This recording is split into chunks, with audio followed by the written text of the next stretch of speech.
आप लोग क्या ये देख पाए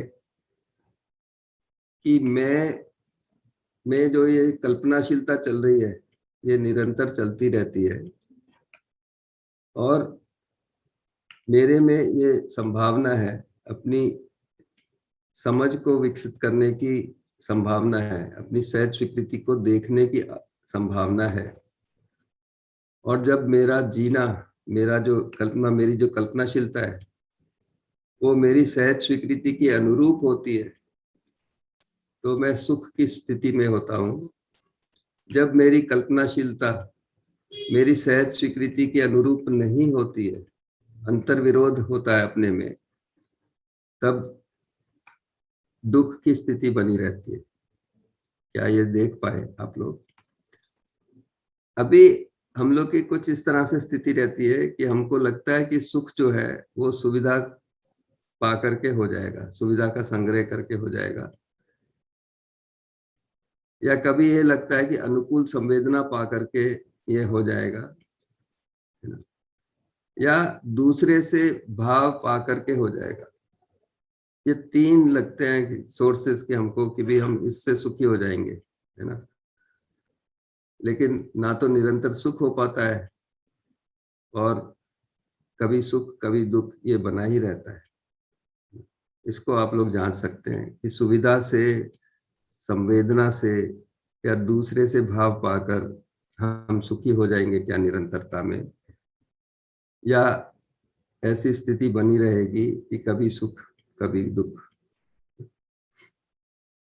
तो ये एक जांचने के मुद्दा है। जब ये तीनों मेथड से सुखी नहीं हो पाते हैं तब हम उससे भागने का प्रयास करते हैं। जब इस एक्साइटमेंट से हम सुखी नहीं हो पाते हैं निरंतरता में तो हम उससे कुछ भागने का प्रयास करते हैं। तो कभी ज्यादा खा लेते हैं, कभी ज्यादा सो लेते हैं, कभी कुछ गुटखा शराब पी लेते हैं, कभी ड्रग्स लेना शुरू करते हैं, कभी हिंसा करते हैं, शासन करने का प्रयास करते हैं। ये सब करते हैं दुख से भागने के लिए। स्मोक करते हैं, ड्रिंक करते हैं, है ना।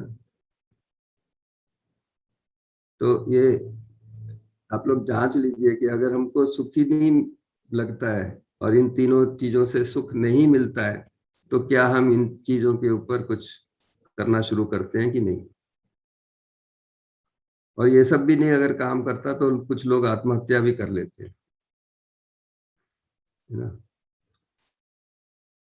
तो अगर इसको प्लेस करें तो इस तरह से दिखाई देता है। सुविधा से, संवेदना से और भाव बाहर से पाने का प्रयास अगर फेल होता है तब हम बाहर उस दुख से भागने का कुछ प्रयास करते रहते हैं, पलायन का प्रयास करते रहते हैं। और ये दोनों चीजों के अंदर घूमते रहते हैं, कभी इस आवेश में कभी इस आवेश में। तो करने का जो काम है वो क्या है, अगर हमको ये ध्यान में आ जाता है कि सुख तो ये हमारे अंदर होने वाली घटना है, वो सही समझ से और सही भाव से, मुझ में सही समझ से, मुझ में सही भाव से पूरा होगी, तब फिर हम उसके लिए कुछ प्रयास कर पाते हैं। तो शिक्षा का काम है कि इस परिमार्जन को यहाँ से यहाँ शिफ्ट करने को करें। आप भी जांच कर देख सकते हैं कि क्या हम कर रहे हैं, हमारा कार्यक्रम क्या है, सुख का कार्यक्रम क्या है, कहीं ये तो नहीं है। और अगर हमको ध्यान आता है कि सही कार्यक्रम तो यहाँ तक जाने का ही होगा तो फिर हम इसके लिए अपने लिए और अपने आस पड़ोस में प्रयास करेंगे। अब अगर हम संपूर्णता में हेल्थ को देखें, मतलब एक और व्यू है इसका इसी तरह से कि हम स्वस्थ हो, हमारा शरीर स्वस्थ हो और हमारा वातावरण भी स्वस्थ हो, तो ये तीनों की स्वस्थता जो है वही होलिस्टिक ह्यूमन हेल्थ होगा। तो मेंटल हेल्थ जो है वो अलग वस्तु नहीं है, वो सब जुड़ा हुआ है। वो परिवार भी जुड़ा हुआ है, समाज भी जुड़ा हुआ है, ये प्रकृति भी जुड़ी हुई है। तो अगर हम स्वस्थता की बात करें, स्वास्थ्य की बात करें, तो ये तीनों चीजें जुड़ी हुई हैं, इनकी बात करना आवश्यक है।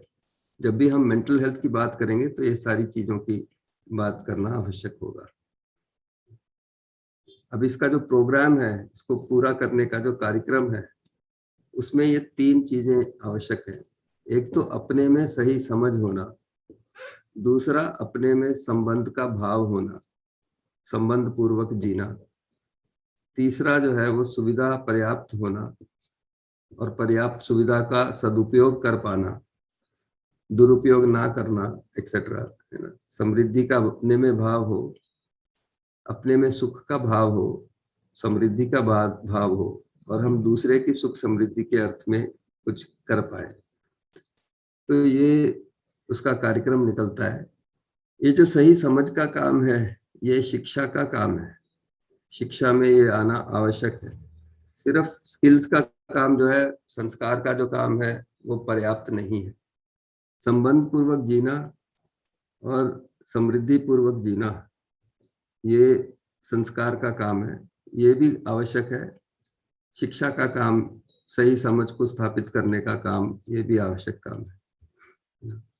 अगर ये काम हम नहीं करते हैं और हमारा जो पूरा जीने का केंद्र बिंदु है वो सुविधा ही रहता है, तो कुछ इस तरह की स्थिति बनती है कि हम स्किल एजुकेशन तो बहुत देते हैं, सुविधाएं तो बहुत सारी इकट्ठा करते हैं, लेकिन अपने में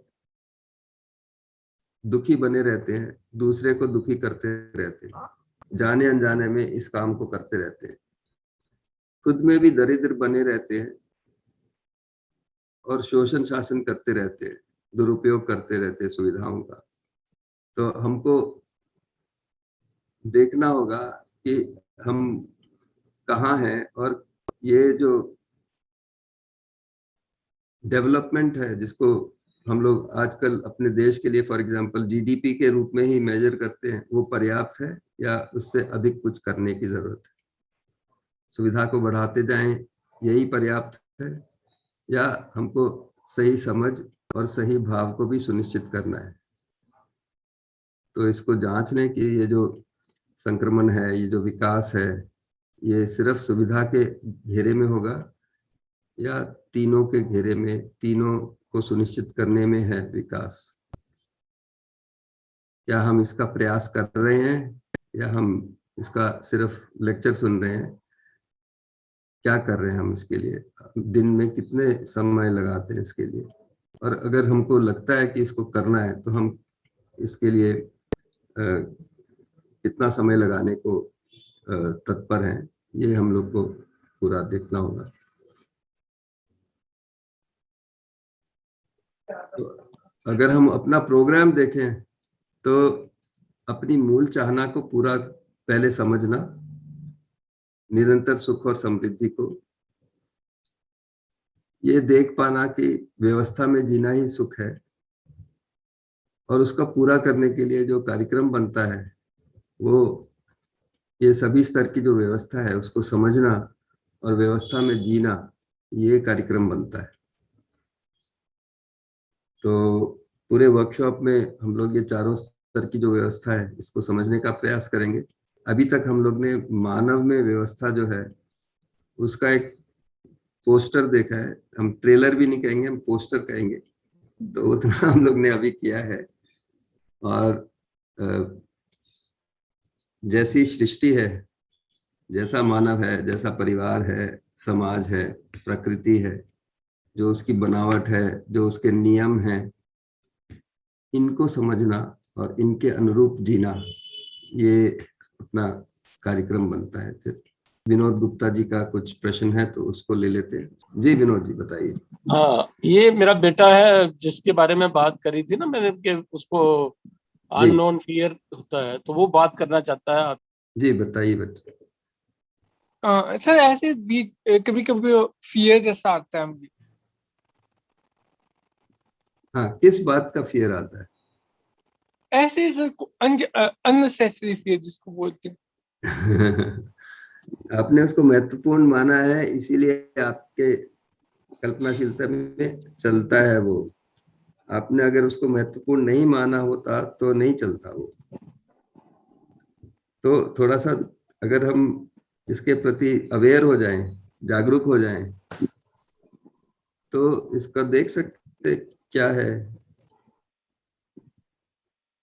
और उससे भी अच्छी बात ये होगी कि अगर हमको ये चारों स्तर की व्यवस्था है ये ध्यान में आ जाए और समझ में आ जाए, हम इसको सीधा सीधा देख पाए, तो ये सब फियर जो है ये सब गायब हो जाएगा।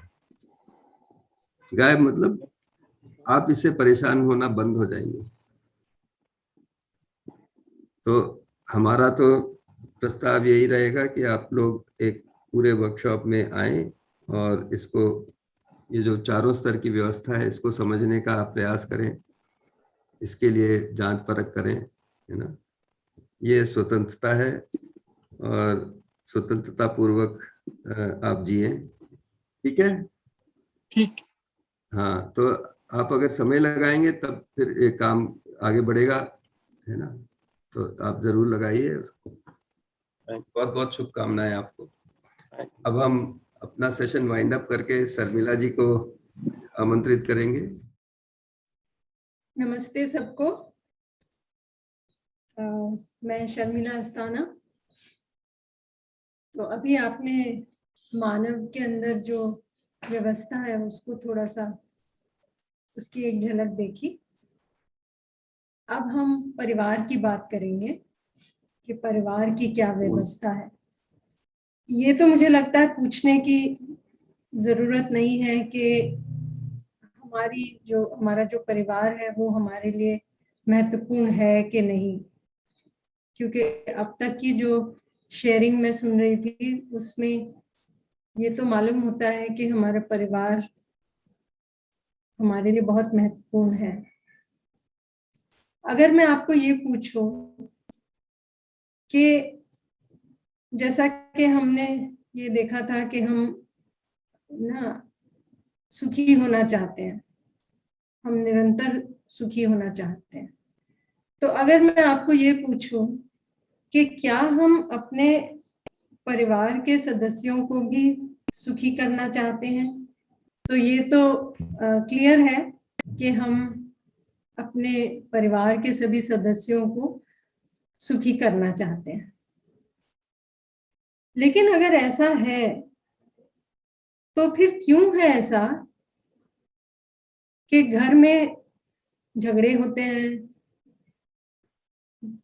थोड़ी हमारे घरों में दुख कभी कभी होता है, परिवार के सदस्यों के बीच बातचीत हम लोग बंद कर देते हैं, आपस में एक दूसरे से अगर थोड़ा अनबन हो जाता है तो हम दूसरे के लिए वेट करते हैं कि वो माफी मांगे या वो हमारे साथ ना गिड़गिड़ा के बात करे, हम क्यों बात करें पहले। तो ये सब बातें भी होती हैं या नहीं होती हैं, कभी कभी होती है हमारे परिवारों में। आप अगेन हाँ या ना में जवाब दे सकते हैं। हाँ, तो मैं देख रही हूँ बहुत से यसेस में जवाब आ रहा है। तो यही बातें हम थोड़ी सी यहाँ पर एक्सप्लोर करेंगे, देखेंगे कि इसमें हम क्या कर सकते हैं, कैसे हम परिवार की व्यवस्था को समझ सकते हैं, कैसे हम अपने जो रिश्ते हैं आपस के परिवार के सदस्यों के बीच उनको बेहतर बना सकते हैं, उनको और सुंदर बना सकते हैं, ताकि हम सब सुख से रह पाए। तो एक घटना मैं शेयर करना चाह रही थी। ये घटना हमारे टीचर हैं उनसे हमने सुनी थी। उनके एक मित्र थे, वो उनके पास आए और ये जो टीचर हैं उनको बहुत माना जाता है, वो बहुत लोगों को सलाह भी देते हैं और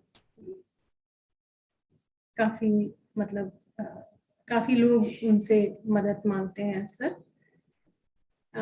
गाइडेंस लेते हैं। तो ये उनके मित्र थे जो उन्होंने कहा कि उनका जो बेटा था या बेटा है वो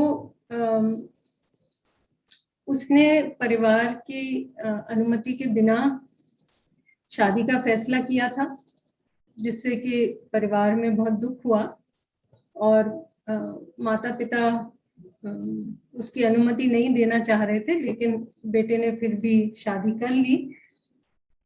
और कुछ साल पहले की ये बात है और वो ऐसा बता रहे थे कि पहले तो हम दुखी थे इस बात से, लेकिन फिर हमने उसको एक्सेप्ट कर लिया उस बात को, और हमें लगा कि चलो ठीक है, कोई बात नहीं, अगर बेटा और बहू इसमें खुश हैं तो ठीक है, चलेगा। और शुरू शुरू में तो सब ठीक रहा, एक बच्चा भी हो गया, लेकिन 3-4 साल के बाद कुछ झगड़े होने लगे और कुछ ऐसी सिचुएशन बन गई कि अब वो लड़का लड़की एक दूसरे की शक्ल भी नहीं देखना चाह रहे थे और अब वो अलग होना चाहते हैं। तो अगर आप उनसे थोड़ी बात कर लें और अगर उनको समझाएं तो शायद कुछ मदद मिल जाए। तो जो टीचर थे उन्होंने कहा ठीक है, बात करके देखते हैं, बात करने में क्या है। अब ऑलरेडी वो लोग डिसाइड कर चुके हैं, तो और क्या बिगड़ सकता है। हद से हद नहीं सुनेंगे, अपनी तरफ से तो कोशिश करके देखते हैं। पर उन्होंने ये कंडीशन बोली कि लड़का लड़की दोनों आएंगे तभी बात हो पाएगी। तो इन्होंने कहा चलो देखते हैं। अब वो आपस में तो वो एक दूसरे की शक्ल भी नहीं देखना चाहते, लेकिन अब हम कोशिश करते हैं। तो उन्होंने कोशिश करी और वो कपल को, मतलब दोनों लड़का लड़की आ गए, जरा गुस्से में अकड़ में, लेकिन आ गए। तो आते ही जब वो इनसे मिले तो लड़के की बहुत लंबी लिस्ट थी शिकायतों की कि ये लड़की ऐसी है और ये प्रॉब्लम है और वो प्रॉब्लम है, हम तो साथ रह ही नहीं सकते, इन्हीं की वजह से सारा झमेला है और बहुत सारी बातें। लड़की भी लगा हम भी क्यों चुप रहे, तो उन्होंने भी बहुत सारी बातें बताई कि भाई प्रॉब्लम तो इनकी तरफ से है, हमारा तो इसमें कोई दोष नहीं, हमने तो पूरी तरह कोशिश करी, बट यही मानने को तैयार नहीं है। तो इतने में वो टीचर बोले देखिए, हमने आपको यहाँ इसलिए नहीं बुलाया कि मतलब आप ये देखने के लिए कि किसकी गलती है। हम तो ठीक है, आप लोग डिसाइड कर चुके हैं, आप लोगों ने अलग रहना है तो ठीक है। हम तो ये पूछना चाह रहे थे कि अब जब आपने ये तय कर लिया, ये निर्णय कर लिया कि आप लोगों को अलग होना है, तो अब आपका आगे का क्या प्लान है, आगे आपका क्या विचार है? क्या आप फिर से शादी करना चाहेंगे या आप अलग अलग ही अकेले ही रहना चाहेंगे?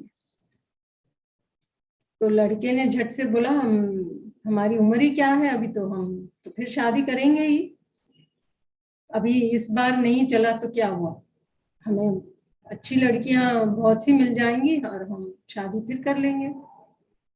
तो लड़की भी इमीडिएटली बोली तो हमें क्या प्रॉब्लम है, हमें, हमारे लिए क्या लड़के कम है, हमारे को बहुत रिश्ते मिल जाएंगे, हम भी शादी कर लेंगे। तो टीचर ने पूछा कि कुछ साल पहले जब आप लोगों की शादी हुई थी तो किसका निर्णय था, ये आपका था या किसी ने आपके ऊपर दबाव डाल के आपकी शादी कराई थी? तो वो बोले नहीं, निर्णय तो हमारा ही था। बोले ठीक है, निर्णय आपका था। उस समय एक ऐसी स्थिति थी जब माता पिता राजी नहीं थे, फिर भी आप लोगों को लगा कि आप एक दूसरे के बिना रह नहीं सकते। आज ये स्थिति आ गई है कि माता पिता राजी हो गए हैं, लेकिन आप लोगों को ऐसा लग रहा है कि अब आप एक दूसरे के साथ रह नहीं सकते। तो ये स्थिति एक छोर से दूसरे छोर तक पहुंच गई। उस समय भी आपका ही निर्णय था, अभी भी आपका ही निर्णय है। तो अगली बार जब आप फिर विवाह करेंगे तो इसकी क्या गारंटी है कि अगले बार भी यही गड़बड़ नहीं होगी? इसकी क्या गारंटी है कि आप एक सुखी परिवार की तरह रह पाएंगे। तो उन्होंने कहा कि फिर ये तो बात ठीक है, कोई गारंटी नहीं है, तो हमें क्या करना चाहिए। तो उन्होंने वो कहा कि ऐसा हम लोग वर्कशॉप करते हैं और आप चाहें तो आकर उसको सुन लें। तो वो टाइम में ऑनलाइन का जमाना था नहीं इतना, और फेस टू फेस वर्कशॉप 8 दिन की चलती थी। तो उन्होंने बोला ठीक है हम आ जाएंगे, कितना टाइम के लिए आए। तो उन्होंने कहा 8 दिन के लिए आना पड़ेगा आपको। तो बोले कि 8 दिन तो हम नहीं निकाल सकते हमारे, तो वो लड़का बोले हमारा तो जॉब है और छुट्टी नहीं मिलेगी, और 8 दिन तो हम निकाल नहीं सकते। तो इन्होंने कहा कि ठीक है फिर तो अब जैसा चल रहा है वैसा चल रहेगा, फिर क्या कर सकते हैं। तो खैर वो ना बातचीत हुई और फिर उन्होंने कहा ठीक है हम आते हैं। तो दोनों आए वर्कशॉप के लिए, अलग अलग ही आए लेकिन वर्कशॉप पूरी अटेंड करी।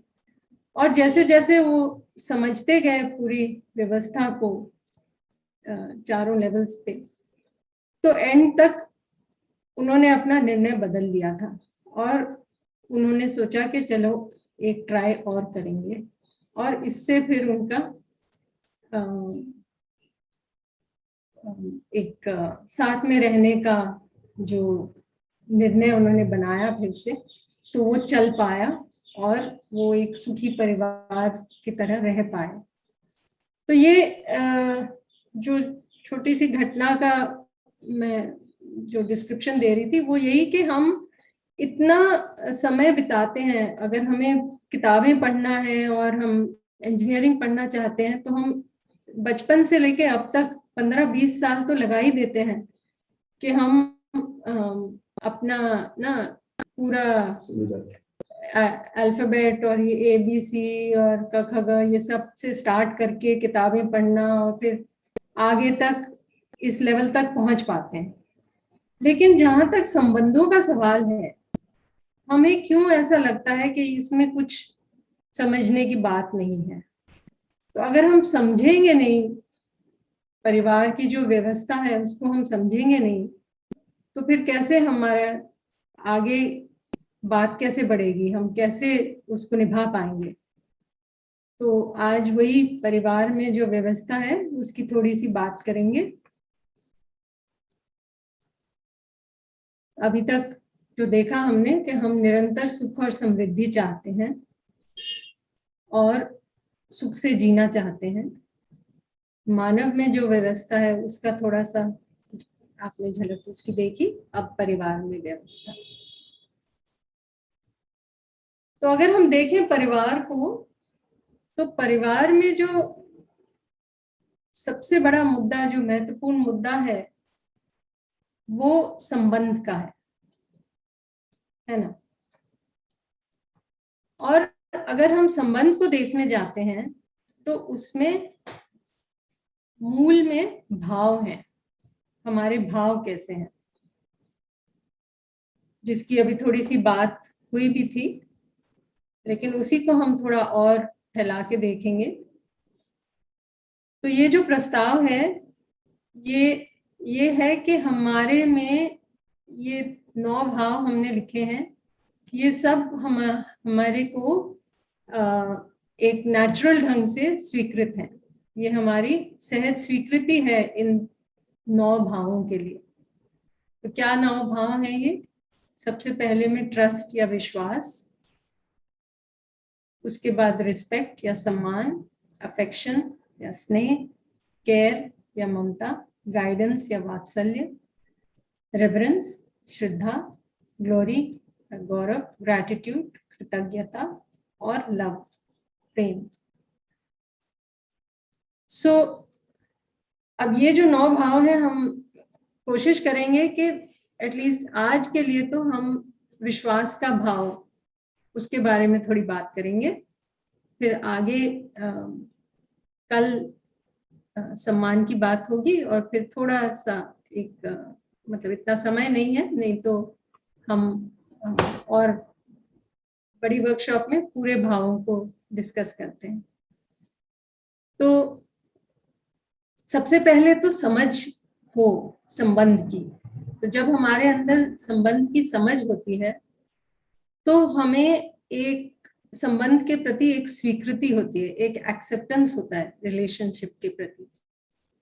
और जब हम रिलेशनशिप को एक्सेप्ट करते हैं, जब हम संबंध को स्वीकारते हैं, तब हमारे अंदर ये संबंध का भाव होता है, this feeling of relationship with the other.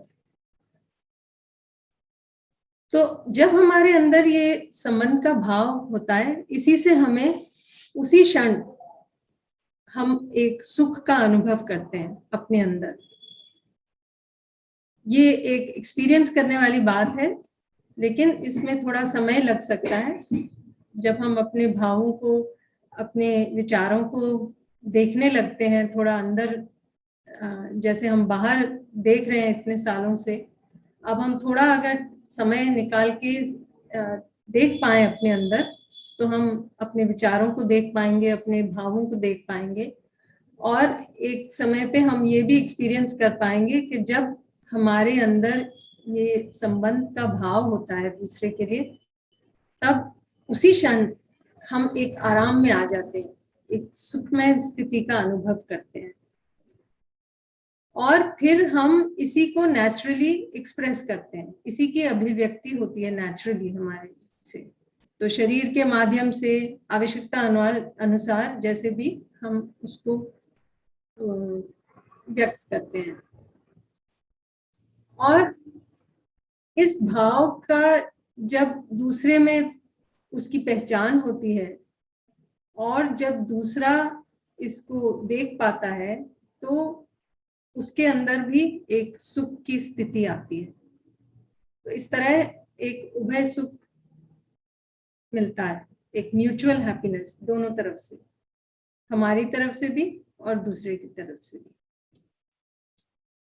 तो सबसे पहले समझें कि ये विश्वास वाला भाव क्या है। तो ये एक प्रस्ताव है जो आप जैसा हो थोड़ा थोड़ा करके जांच सकते हैं। तो हम जो कह रहे हैं वो ये कि विश्वास का मतलब है आश्वस्त होना, to be assured. Trust is to be assured. To be assured of what? किस बात का आश्वस्त होना? कि दूसरा मेरे सुख समृद्धि के अर्थ में है, ये स्पष्ट हो जाना। To be assured that the other wants to make me happy and prosperous. कि दूसरा जो भी कर रहा है, जो भी कह रहा है, वो मेरे सुख समृद्धि के अर्थ में है, ये स्पष्ट हो जाना, या जो भी उसका भाव हमें दिख रहा है। तो इसको हम थोड़ा सा और फैला के देखेंगे कि हम कैसे जांच सकते हैं। अगर हमें विश्वास का भाव जांचना है दो लोगों के बीच, तो कैसे जानेंगे? तो उसके लिए अब आपसे रिक्वेस्ट है कि आप एक तो आप पहले व्यक्ति होंगे। अगर हम दो व्यक्तियों की बात कर रहे हैं जिनके बीच में विश्वास का भाव जांच रहे हैं, तो पहले व्यक्ति आप हैं। और दूसरे के लिए आप जो भी अपने परिवार में किसी व्यक्ति, कोई करीबी दोस्त या कोई क्लोज रिश्तेदार या परिवार का कोई सदस्य जिसके साथ भी अपना विश्वास का भाव जांचना चाहेंगे, उसके बारे में सोचिए। चाहे वो आपका ना पति पत्नी का रिश्ता हो, या माँ बाप के साथ का रिश्ता हो, या बेटे बेटी के साथ का रिश्ता हो, या जो भी रिश्ता हो, जो भी संबंध हो, उसको लेके आप उस व्यक्ति के बारे में सोचिए।